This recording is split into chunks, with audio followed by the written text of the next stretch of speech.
Pesinetron Verrell Bramasta blak-blakan mengaku pernah jalin hubungan spesial dengan Feby Rastanti. Namun, keduanya sepakat untuk tak membeberkan ke publik. Hal itu diungkapkan Verrell Bramasta saat dihipnotis oleh Uya Kuya. Mantan kekasih Natasha Wilona itu mengaku bahwa hubungannya dengan Feby Rastanti saat itu sedikit rumit. Hingga akhirnya, keduanya memilih untuk merahasiakan soal hubungan asmara mereka dari publik.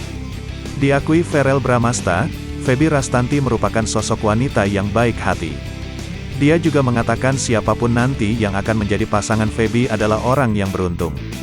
Putra Vena Melinda itu juga menuturkan alasan dirinya tak ingin menjalin hubungan lebih jauh dengan Feby Rastanti lantaran takut merusak persahabatan mereka.